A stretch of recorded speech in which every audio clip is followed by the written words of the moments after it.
ನಮಸ್ಕಾರ ವೀಕ್ಷಕರೇ, ಮತ್ತೊಮ್ಮೆ ದ ಕಸ್ಪ್ ಪೀಪಲ್ ಚಾನಲ್ಗೆ ತಮ್ಮನ್ನೆಲ್ಲ ಸ್ವಾಗತಿಸ್ತಾ ಇದ್ದೀನಿ. ಹಾಗೆಯೇ ಇವತ್ತಿನ ವಿಶೇಷ ಸಂಚಿಕೆ ಏನಂತಂದರೆ ಶುಕ್ರ ಉಚ್ಚನಾದರೆ. ಸೊ ಉಚ್ಚ ಅಂದರೆ ಏನು? Supreme position. ಸೊ ಅವನು ಎಲ್ಲಿ ಕುತ್ಕೊಂಡಾಗ ಎಲ್ಲ ಫಲಗಳು, ಎಕ್ಸ್ಟ್ರಾ ಫಲಗಳು, ಒಂದು ಎಷ್ಟಾಗುತ್ತೋ ಅಷ್ಟು ಸಾಧ್ಯವಾದಷ್ಟು ಫಲಗಳನ್ನ ಕೊಡುವಂಥ ಜಾಗ ಉಚ್ಚ. ಮತ್ತು ಎಲ್ಲಿ ನೀಚ ಆಗ್ತಾನೆ? ನೀಚ ಆಗೋದು ಕನ್ಯಾ ರಾಶಿಯಲ್ಲಿ ಶುಕ್ರ ನೀಚ ಆಗ್ತಾನೆ. ಇವೆರಡು ಪಾಯಿಂಟ್ ಜ್ಞಾಪಕ ಇಟ್ಕೊಳ್ಳಿ. ಸೊ ಶುಕ್ರ ಅಂದರೆ ಯಾರು ಅಂತ ನಿಮ್ಗೆ ಆಲ್ರೆಡಿ ಚಾನಲಲ್ಲಿ ನನ್ನ ಒಂದು ಸಂಚಿಕೆಯಲ್ಲಿ ತಿಳಿಸ್ಕೊಟ್ಟಿದ್ದೀನಿ ಶುಕ್ರನ ಬಗ್ಗೆ. ಸೊ ಶುಕ್ರ ಯಾಕೆ ಇಲ್ಲಿ ಉಚ್ಚ ಆದ, ಇಲ್ಲಿ ಮೀನರಾಶಿಯಲ್ಲಿ ಉಚ್ಚ ಆಗ್ತಾನೆ ಯಾಕೆ? ಸೊ ನೋಡ್ಕೊಳ್ಳಿ, ನಿಮ್ಮ ರಾಶಿ ಕುಂಡ್ಲಿಯಲ್ಲಿ ಮೇಷರಾಶಿಯಿಂದ ಸ್ಟಾರ್ಟ್ ಆಗುತ್ತೆ. ನೋಡ್ತಾ ಹೋದರೆ 12ನೇ ಮನೆ ಬಂದು ಮೀನರಾಶಿ ಬರುತ್ತೆ. 12ನೇ ಮನೆ ಬಂದು ವ್ಯಯಸ್ಥಾನ ಅಥವಾ ಲಾಸ್, ಹೌಸ್ ಆಫ್ ಲಾಸ್ ಅಂತ ಕರಿತೀವಿ, ಅಥವಾ ಸರೆಂಡರ್ ಅಂತ ಕರಿತೀವಿ, ಅಥವಾ ಅಲ್ಲಿ ನೀವು ಮೋಕ್ಷವನ್ನು ಪಡೆಯುವಂಥ ಕೊನೆಗಾಲದ ಮೋಕ್ಷ ಸ್ಥಾನ ಅಂತ ಕೂಡ ಕರಿತೀವಿ ಅಲ್ವಾ? ಸೊ ಹೀಗಿದ್ದಾಗ ಅಲ್ಲಿ ಯಾಕೆ ಶುಕ್ರ, ಆಸೆ ಬುರುಕನಾದ ಶುಕ್ರ, ಕ್ರಿಯೇಟಿವಿಟಿಗೆ ಕಾರಕನಾದ ಶುಕ್ರ ಅಲ್ಲಿ ಯಾಕೆ ಕುತ್ಕೊಂಡು 12ನೇ ಮನೇಲಿ ಲಾಸ್ಟ್ ಮನೇಲಿ ಕುತ್ಕೊಂಡು ಆಸೆ ಬುರುಕ ಶುಕ್ರ ಹೋಗಿ ಉಚ್ಚ ಆಗ್ತಾ ಇದ್ದಾನೆ? ಇದು ನನಗೂ ಡೌಟು, ನಿಮಗೂ ಡೌಟು, ಎಲ್ಲರಿಗೂ ಡೌಟು. ಕರೆಕ್ಟ್ ಅಲ್ವಾ? ಹೇಗಿದು ಲಾಜಿಕ್ ಹೇಗೆ ವರ್ಕ್ ಆಗ್ತಾ ಇದೆ? ಸೊ ಶುಕ್ರನಿಗೆ ಎಷ್ಟು ಮನೆಗಳಿದ್ದಾವೆ? ಶುಕ್ರನಿಗೆ 2 ಮನೆಗಳಿದೆ, ಸ್ವಂತ ಮನೆಗಳು. ಯಾವ್ಯಾವುದು? ವೃಷಭ ರಾಶಿ, ತುಲಾ ರಾಶಿ. ಅಂದರೆ ಅವನ ಆರ್ಬಿಟ್, ಪಾಸ್ ಆಗುವಂಥ ಆರ್ಬಿಟ್. ಸೊ ಶುಕ್ರನ ಈ 2 ಮನೆಗಳು. ಸೊ ನೋಡಿ, ವೃಷಭ ರಾಶಿ ಬಂದು ಶುಕ್ರನ ಒಂದು ವೆಕೇಶನ್ ಹೋಮ್ ಅಂತ ಕರಿತೀವಿ, ಅಥವಾ ರಜಾ ದಿನಗಳನ್ನು ಕಳೆಯುವ ಒಂದು ಮನೆ ಅಂತ ಕರಿಬೋದು. ಯಾವುದು? ವೃಷಭ ರಾಶಿ ಶುಕ್ರನಿಗೆ. ಅದೇ ಶುಕ್ರನಿಗೆ ಇನ್ನೊಂದು ಮನೆ ಇದೆಯಲ್ಲ, ತುಲಾ ರಾಶಿ, ಅದು ಬಂದು ಹೆಡ್ ಆಫೀಸ್. ಸೊ ಶುಕ್ರನ ಹೆಡ್ ಆಫೀಸ್ ಯಾವುದು? ತುಲಾ ರಾಶಿ. ಇವೆರಡೂ ಬಿಟ್ಟುಬಿಟ್ಟು, ಇವೆರಡೇ ಮನೆ ಇರೋದು ಅವನಿಗೆ, ಅದು ಬಿಟ್ಟುಬಿಟ್ಟು ಮೀನದಲ್ಲಿ ಯಾಕಪ್ಪ ಉಚ್ಚ ಆದ ಅಂತ ಬಂದಾಗ, ಮೀನರಾಶಿಯಲ್ಲಿ ಎಲ್ಲ ಕಳ್ಕೊಳ್ಳೋವಂಥದ್ದು. ಅರ್ಥೈಸ್ಕೋಬೇಕಾಗಿರೋದು ಏನಂದರೆ, ಯಾರಿಗೆ ಶುಕ್ರ ಮೀನರಾಶಿಯಲ್ಲಿ ಕೂತ್ಕೊಂಡಿದ್ದಾನೆ ತಮ್ಮ ಜನ್ಮಕುಂಡಲಿಯಲ್ಲಿ, ಅವರು ಹಿಂದಿನ ಎಲ್ಲ ಜನ್ಮಗಳಲ್ಲಿ ಎಲ್ಲ ಆಸೆಗಳನ್ನು ನೆರವೇರಿಸ್ಕೊಂಡ್ಬಿಟ್ಟಿದ್ದಾರೆ. ಯಾವ ಆಸೆ ಪಟ್ಟಿದ್ರೋ ಎಲ್ಲ ಶುಕ್ರ ನೆರವೇರಿಸ್ಬಿಟ್ಟಿದ್ದಾನೆ. ಆದರೆ ಆ ಆಸೆ ನೆರವೇರಿಸ್ಕೊಳ್ತಾ ನಿಜವಾದ ಪ್ರೀತಿನ ಮರೆತುಬಿಟ್ಟಿದ್ದಾರೆ. ನಿಜವಾದ ಪ್ರೀತಿ ಅಂದರೆ ಏನು? ಅಮಲೇರಿಸುವ ಪ್ರೀತಿ, ಸರೆಂಡರ್. ಪ್ರೀತಿ ಅಂದರೆ ಏನು? ಹುಚ್ಚಿನಂಗೆ ಪ್ರೀತಿ ಮಾಡೋದು, ಏನು ಎಕ್ಸ್ಪೆಕ್ಟೇಷನ್ ಇಲ್ದಂಗೆ ಪ್ರೀತಿ ಮಾಡೋದು. ಅದನ್ನು ಇಂಟಾಕ್ಸಿಫಿಕೇಶನ್ ಅಂತ ಕರೀತಾರೆ. ಅಂಥ ಪ್ರೀತಿ. ಎಕ್ಸಾಂಪಲ್, ಉದಾಹರಣೆ ಕೊಡಬೇಕಂದ್ರೆ, ನಮ್ಮ ಅಣ್ಣ ಅವ್ರದ್ದು ಶ್ರೀನಿವಾಸ ಕಲ್ಯಾಣ ಸಿನಿಮಾ ನೋಡಿರ್ಬೋದು. ಪವಡಿಸು ಪರಮಾತ್ಮ ಶ್ರೀ ವೆಂಕಟೇಶ ಸಾಂಗ್ ಕೇಳಿರ್ತೀರ. ಅಣ್ಣ ಅವರಿಗೆ ಬಾವಾಜಿಯವರು ಕಾಲು ಒತ್ತಾ ಹಾಡನ್ನು ಭಕ್ತಿಪೂರ್ವಕವಾಗಿ ಕೇಳ್ಕೊತಾರೆ. ಹಾಡಲ್ಲಿ ಬರುತ್ತೆ, ನೀನೊಬ್ಬ ಇದ್ರೆ ಸಾಕು ನನ್ನ ಜೊತೆಗೆ, ನನಗೆ ಇನ್ನೇನೂ ಬೇಡ. ಇದೊಂದು ರೀತಿ ಪ್ರೀತಿ, ಇದು ಡಿವೋಷನಲ್ ಪ್ರೀತಿ. ಸೊ ಇಂಥ ಪ್ರೀತಿ ನಾವು ಬಿಟ್ಟೋಗಿರ್ತೀವಿ, ಯಾವುದೋ ಜನ್ಮದಲ್ಲಿ ಮರೆತು ಬಿಟ್ಟಿರ್ತೀವಿ ಮಾಡೋದು. ಹಾಗಾಗಿ ಶುಕ್ರ 12ನೇ ಮನೆ ಆದಂಥ ಮೀನರಾಶಿಯಲ್ಲಿ ಕುತ್ಕೊಂಡು ಪ್ರೀತಿ ಮಾಡ್ರೋ, ಸರೆಂಡರ್ ಆಗ್ರೋ ಈ ಜನ್ಮದಲ್ಲಾದರೂ ಅಂತ ತಿಳಿ ಹೇಳ್ತಾ ಇದ್ದಾನೆ. ಅಂದರೆ ನೀವು ಅಬ್ಸರ್ವ್ ಮಾಡಿ, ಶುಕ್ರ ಎಕ್ಸಾಲ್ಟ್ ಆಗಿತ್ತು ಅಂದರೆ ಉಚ್ಚ ಸ್ಥಾನದಲ್ಲಿತ್ತು ಅಂದರೆ ಅವರೆಲ್ಲರೂ ತುಂಬ ಪ್ರೀತಿಸ್ತಾ ಇರ್ತಾರೆ. ಯಾರೇ ಆಗಿರ್ಬೋದು, ಜನಗಳಾಗಿರ್ಬೋದು, ಒಂದು ಮನೆ ಕೆಲಸದವ್ರಾಗಿರ್ಬೋದು, ಬನ್ನಿ ಅಮ್ಮ, ಬನ್ನಿ ಊಟ ಮಾಡಿ, ಬನ್ನಿಯಪ್ಪ, ಬನ್ನಿ ಬಾರೋ ಅಂತ ಹೇಳ ಕರ್ಕೊಂಡು ಒಟ್ಟುಗೂಡಿಸ್ಕೊಂಡು ಪ್ರೀತಿ ಮಾಡೋದು, ಅಥವಾ ಅವ್ರ ಬಗ್ಗೆ ಒಂದು ವಿಶೇಷ ಕಾಳಜಿ ವಹಿಸೋದು. ಹಾಗೇನೇ ಒಂದು ಸಣ್ಣ ಪ್ರಾಣಿ ಕಂಡ್ರೂ ಸಹ ಪ್ರೀತಿ ಮಾಡೋದು. ನಮ್ಮಲ್ಲಿರುವಂಥ ಅದ್ಭುತವಾದ ಶಕ್ತಿ ಅಂದರೆ ಪ್ರೀತಿನ ಒಂದು ಹಂಚೋದು ಎಲ್ಲರಿಗೂ. ಭ್ರಾತೃತ್ವ, ಮದರ್ಲಿಹುಡ್ಡು, ಮದರ್ ತೆರೇಸಾ ಇದ್ರಲ್ಲ, ಆ ರೀತಿ ಒಂದು ರೋಗಿಗಳ ಜೊತೆ ನೋಡಿದ ಕೂಡಲೇ ಅವ್ರಿಗೆ ಅಯ್ಯೋ ಅನ್ಸೋದು, ಇವೆಲ್ಲ ಸಹ ಈ ಒಂದು ಶುಕ್ರ ಉಚ್ಚನಾದಾಗ ನೀವು ಕಾಡುವ ಒಂದು ಗುಣಗಳನ್ನು ನೀವು ಅನ್ಕೋಬೋದು. ಸೊ ಶುಕ್ರ ಏನಾದರೂ ಉಚ್ಚ ಆದಾಗ ಈ ಒಂದು ಗುಣಗಳನ್ನ ನೀವು ಅವರಲ್ಲಿ ಕಾಣ್ತೀರ.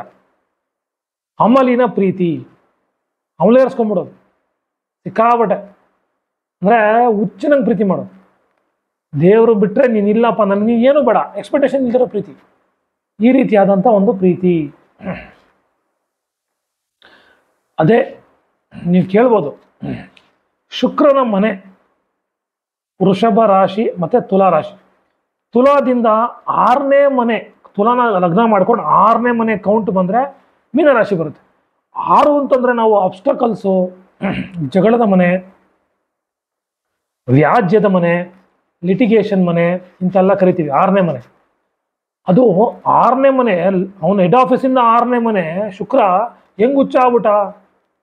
ಶುಕ್ರ ಹೇಳ್ತಾನೆ ಅದೆಲ್ಲ ನಾನು ಕೇರೆ ಮಾಡಲ್ಲ, ಅದೆಲ್ಲ ಸಿಂಪಲ್, ಕಾಮನ್ ಪೀಪಲ್ಗೆ, ನನಗೆ ಅದೆಲ್ಲ ಬೇಕಾಗೇ ಇಲ್ಲಮ್ಮ ಜೀವನದಲ್ಲಿ, ನನಗೆ ಪ್ರೀತಿ ಒಂದೇ ಬೇಕಾಗಿರೋದು ಅಂದ್ಬಿಟ್ಟು ಒಂದು ರೀತಿ ಡಿಗ್ನಿಫೈಡ್ ಪ್ರೀತಿ, ಅನ್ಲಿಮಿಟೆಡ್ ಪ್ರೀತಿ ಕೊಟ್ಕೊಂಡು ಮೀನ ರಾಶಿಲಿ ಹೋಗಿ ಉಚ್ಚ ಸ್ಥಾನ ಕೊಟ್ಟೋಗ್ತಾನೆ. ಸೊ ಈಗ ಮತ್ತೊಮ್ಮೆ ನಿಮಗೆ ಎಜುಕೇಷನ್ ಪಾಯಿಂಟ್ ಆಫ್ ವ್ಯೂ 3 ವಿಶೇಷವಾದಂಥದ್ದು ಹೇಳಬೇಕು. ಏನಂದರೆ 3 ನಕ್ಷತ್ರ. ಮೀನ ರಾಶಿ ಅಂದ ತಕ್ಷಣ ನಿಮಗೆ 3 ನಕ್ಷತ್ರ ಜ್ಞಾಪಕ ಬರಬೇಕು. ಮೀನ ರಾಶಿಯವ್ರು ನೀವು ನೋಡ್ತಾ ಇರ್ತೀರ. ಈಗ ಮೀನ ರಾಶಿಯಲ್ಲಿ 3 ನಕ್ಷತ್ರ ಯಾವುದಾದ್ರು ಬರುತ್ತೆ? ಪೂರ್ವ ಭಾದ್ರಪದ, ಉತ್ತರ ಭಾದ್ರಪದ, ಹಾಗೆಯೇ ರೇವತಿ ನಕ್ಷತ್ರ. ಸೊ ಪೂರ್ವ ಭಾದ್ರಪದ ಬಂದು ಗುರುವಿನ ಆಧೀನದಲ್ಲಿ ಬರುತ್ತದೆ, ಕಂಟ್ರೋಲಿಗೆ ಬರ್ತದೆ. ಉತ್ತರ ಭಾದ್ರಪದ ಒಂದು ಶನಿಯ ಒಂದು ಪ್ರಭಾವಕ್ಕೆ ಒಳಗಾಗಿರ್ತದೆ. ಸೊ ರೇವತಿ ಬಂದು ಬುಧನ ಆಳ್ವಿಕೆಗೆ ಒಳಪಟ್ಟಿರ್ತದೆ. ಸೊ ಇಷ್ಟು ತಿಳ್ಕೊಂಬಿಡಿ. ಮತ್ತೆ ಪಾದಗಳಿದ್ದಾವೆ 3 4 ಪಾದಗಳು. ನಾನು ಪಾದಗಳ ಬಗ್ಗೆ ಹೇಳಿ ಕನ್ಫ್ಯೂಸ್ ಮಾಡೋಕ್ಕೆ ಹೋಗಲ್ಲ. ಸಿಂಪಲ್ ಆಗಿ ನಿಮಗೆ 3 ನಕ್ಷತ್ರ ಮೀನ ರಾಶಿಲಿ ಶುಕ್ರ ಮೀನದಲ್ಲಿ ಕುತ್ಕೊಂಡಾಗ ಉಚ್ಚ ಆಯಿತು. ಅದರಲ್ಲೂ ಸಹ ಸರ್ ನಾವು ಈ ನಕ್ಷತ್ರ ಅಂತ ಕೇಳೋರು ಇರ್ತೀರಿ. ಹಾಗಾಗಿ ನಿಮಗೆ ಇದೊಂದು ಸಣ್ಣದೊಂದು ಸ್ಯಾಂಪಲ್ ಕೊಡ್ತಾ ಇದ್ದೀನಿ. ಸೊ ಉತ್ತರ ಭಾದ್ರಪದದಲ್ಲಿ ಏನಾದರೂ ನಿಮ್ಮ ಶುಕ್ರ ಡಿಗ್ರಿ ವೈಸು ಕುತ್ಕೊಂಡಿತ್ತ ಅಂದರೆ ಮೀನರಾಶಿಯಲ್ಲಿ ಹುಚ್ಚನಾಗಿದ್ದಾನೆ ಅಂತ ಅರ್ಥ. ಅದಲ್ಲದೇನೆ ಯಾವ ರೀತಿಯ ಫಲ ಅಂತಂದರೆ ಅವರು ಸ್ಪಿರಿಚುವಲ್ ಆಗಿ ಹೊಟ್ಟೋಗಿರ್ತಾರೆ. ಗುರುವಿನ ಕಂಟ್ರೋಲಲ್ಲಿ ಇರ್ತಾರಲ್ಲ, ಸ್ಪಿರಿಚುವಲ್ ಸೈಡ್ ದೇವರನ್ನ ಅತಿಯಾಗಿ ಪ್ರೀತಿಸ್ತಾ ಇರ್ತಾರೆ. ದೇವ್ರ ಕಡೆ, ಆಧ್ಯಾತ್ಮಿಕದ ಕಡೆ ಒಲವು, ಅತಿರೇಕದ ಒಲವು, ಅಮಲಿನ ಒಲವು, ಈ ರೀತಿ. ಅಣ್ಣವ್ರ ಸಾಂಗ್ ಹೇಳಿದ ನಾನು ನಿಮಗೆ, ಆ ರೀತಿ ತಿಳ್ಕೊಂಬಿಡಿ ಸಿಂಪಲ್ ಆಗಿ. ಅದೇ ಉತ್ತರ ಭಾದ್ರಪದದವರು ಅಂದರೆ ಶನಿಯ ಅಧಿಪತಿ, ಶನಿಯ ಆಳ್ವಿಕೆಗೆ ಒಳಪಡುವಂಥ ಉತ್ತರ ಭಾದ್ರಪದ ಇದೆಯಲ್ಲ, ಅದೇನಾದರೂ ಅದು ಸಹ ಮೀನರಾಶಿಯಲ್ಲಿ ಶುಕ್ರ ಉಚ್ಚನಾಗಿದ್ದರೆ ಮಾತ್ರ ಸಾಧ್ಯ. ಅದು ಸಹ ಏನಾದರೂ ಆ ನಕ್ಷತ್ರದಲ್ಲಿ ಇದ್ದಾರೆ, ಶುಕ್ರ ಕುತ್ಕೊಂಡಿದ್ದಾನೆ ಅಂತಂದರೆ ಅವರು ರಿಯಲಿಸ್ಟಿಕ್ ಆಗಿರ್ತಾರೆ. ಶನಿ ಏನು ಮಾಡ್ತಾನೆ? ರಿಯಲಿಸ್ಟಿಕ್ ಪ್ರೀತಿ.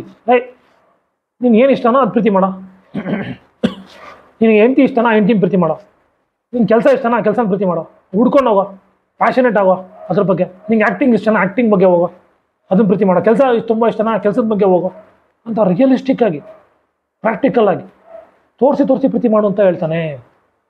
ಯಾರು? ಉತ್ತರ ಭಾದ್ರಪದ ನಕ್ಷತ್ರದಲ್ಲಿ ಇರುವಂತಹ ಶುಕ್ರನಿಗೆ ಕಂಟ್ರೋಲ್ ಶನಿ ಮಾಡ್ತಿರ್ತಾನೆ. ಅರ್ಥ ಆಯ್ತಾ? ಮೀನರಾಶಿಯಲ್ಲಿ.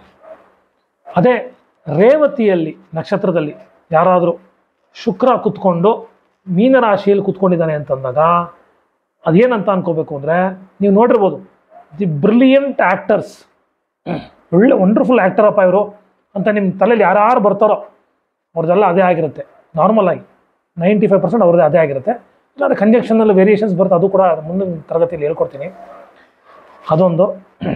ಡ್ಯಾನ್ಸಿಂಗ್ ಇರ್ಬೋದು, ಕ್ರಿಯೇಟಿವಿಟಿ ಅಂತ ಬಂದಾಗ ಸಾಂಗ್ಸ್ ಹೇಳೋರು ಇರ್ಬೋದು, ಒಳ್ಳೆ ಸಿಂಗಿಂಗ್ ಇರೋವಂಥ ಟೆಕ್ನಿಕ್ ಇರೋದು, ಪೇಂಟರ್ಸ್, ಇವರೆಲ್ಲರೂ ಸಹ ಬ್ಯೂಟಿಷಿಯನ್ಸ್ ಕಾನ್ಷಿಯಸ್ ಇರ್ಬೋದು, ಅಥವಾ ಮಿಸ್ ವರ್ಲ್ಡ್, ಮಿಸ್ ಯೂನಿವರ್ಸ್ ಇರ್ಬೋದು, ಇವರೆಲ್ಲರೂ ಸಹ ರೇವತಿ ನಕ್ಷತ್ರಕ್ಕೆ ಸಂಬಂಧಪಟ್ಟಿರ್ತಾರೆ. ಅದು ಯಾರ ಕಂಟ್ರೋಲ್ ಬರುತ್ತೆ ಅಂದರೆ ಬುಧನ ಕಂಟ್ರೋಲಿಗೆ ಬರುತ್ತದೆ. ಆಯಿತಾ?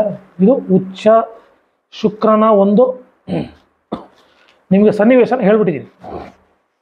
ಅದೇ ಶುಕ್ರ ಎಲ್ಲಿ ನೀಚ ಆಗ್ತಾನೆ ಅಂತ ಸಹ ಹೇಳಿದ್ದೀನಿ ಆವಾಗಲೇ. ಶುಕ್ರ ಎಲ್ಲಿ ನೀಚ ಆಗ್ತಾನೆ? ಶುಕ್ರ ಕನ್ಯಾ ರಾಶಿಯಲ್ಲಿ ಏನಾದರೂ ಇದ್ದರೆ ನೀಚ ಆಗ್ತಾನೆ. ಅಲ್ಲಿ ಏನಾಗುತ್ತೆ ಅಂದರೆ ಅಲ್ಲೂ ಪ್ರೀತಿ ಇರುತ್ತೆ, ಕಾಮದ ಪ್ರೀತಿ. ಹುಚ್ಚು ಒಂದು ರೀತಿ ಹೆಂಗೆ ಅಂದರೆ ಬಿಲೋ ಬೆಲ್ಟ್ ಅಂತೀವಲ್ಲ, ಆ ರೀತಿಯ ಪ್ರೀತಿಗಳು, ರೊಮ್ಯಾನ್ಸ್ ಅಥವಾ ಲವ್ ಅಫೇರ್, ಎಕ್ಸ್ಟ್ರಾ ಮಾರಿಷಲ್ ಅಫೇರ್, ಇದೆಲ್ಲ ಸಹ ಅಲ್ಲಿಗೆ ಬರ್ತದೆ. ಸೊ ಶುಕ್ರ ಏನಾದರೂ ನೀಚ ಆದರೆ ಈ ರೀತಿ ಲವ್. ಶುಕ್ರ ಉಚ್ಚ ಆದರೆ upper dimension, higher dimensional love, ದೇವರನ್ನ ಅನ್ಲಿಮಿಟೆಡ್ ಆಗಿ ಪ್ರೀತಿ ಮಾಡೋದು. ಅರ್ಥ ಆಯ್ತಾ? ಇದೆಲ್ಲ ಯಾಕೆ ಅಂದರೆ ಹಿಂದಿನ ಜನ್ಮದಲ್ಲಿ ಅವರೆಲ್ಲ ಅಚೀವ್ ಮಾಡಿ ಆಸೆ ಪಟ್ಟಿರೋದೆಲ್ಲ ಸಿಕ್ಕೋಗಿರುತ್ತೆ. ಹಾಗಾಗಿ ಶುಕ್ರ ಉಚ್ಚ ಆದಾಗ ಮೀನ ರಾಶಿಯಲ್ಲಿ ಅನ್ಲಿಮಿಟೆಡ್ ಆಗಿ ಲವ್ ಮಾಡೋ ಬೇರೆ ಟಾರ್ಗೆಟ್ ಇಲ್ಲ ಕಣೋ ನೀನು ಈ ಜನ್ಮದಲ್ಲಿ ಅಂತ ಬುದ್ಧಿ ಹೇಳ್ತಾ ಇದ್ದಾನೆ ಅಂತ ಅರ್ಥ. ಸೊ ಇಷ್ಟು ನಿಮಗೆ ಇವತ್ತಿನ ಒಂದು ಶುಕ್ರ ಉಚ್ಚನ ಆದರೆ ಅಂತ ಒಂದು ಟಾಪಿಕಲ್ಲಿ ನಿಮ್ಗೆ ತಿಳಿಸ್ಕೊಡ್ತಾ ಇದ್ದೀನಿ. ನಿಮ್ಗೆಲ್ರಿಗೂ ಅರ್ಥ ಆಗಿರುತ್ತೆ ಅನ್ಕೋತೀನಿ. ಅರ್ಥ ಆಗಿಲ್ಲ ಅಂದರೆ ದಯಮಾಡಿ 2 ರಿಂದ 3 ಸರಿ ವಿಡಿಯೋ ನೋಡಿ. ನಿಧಾನವಾಗಿ ಹೇಳಿದ್ದೀನಿ ನನ್ನ ಪ್ರಕಾರ ಅಂತ ಅಂದ್ಕೊಂಡಿದ್ದೀನಿ. ಹಾಗೆಯೇ ಮುಂದಿನ ವಿಡಿಯೋಗಳಲ್ಲೂ ಸಹ ಮುಂದಿನ ಪ್ಲಾನೆಟ್ಸ್ಗಳ ಬಗ್ಗೆ ಆಗಲಿ ಅಥವಾ ವಿಶೇಷ ಸಂಚಿಕೆಗಳಲ್ಲಿ ಬರ್ತಾ ಇರ್ತೀನಿ ಅಂತ ಹೇಳ್ತಾ, ಇದನ್ನು ನೋಡ್ಕೊಂಡು ಅರ್ಥೈಸ್ಕೊಳ್ಳಿ ಅಂತ ಹೇಳ್ತಾ, ಅಲ್ಲಿವರೆಗೂ ನನ್ನ ಚಾನಲ್ನ ಸಬ್ಸ್ಕ್ರೈಬ್ ಆಗಿ ಎನ್ಕರೇಜ್ ಮಾಡಿ ಅಂತ ಕೇಳ್ಕೊತಾ, ಮತ್ತೊಮ್ಮೆ ನಿಮ್ಮೆಲ್ಲರಿಗೂ ಧನ್ಯವಾದಗಳನ್ನು ತಿಳಿಸ್ತಾ, ನಿಮ್ಮ ಪ್ರಸನ್ನ ನಾರಾಯಣ್.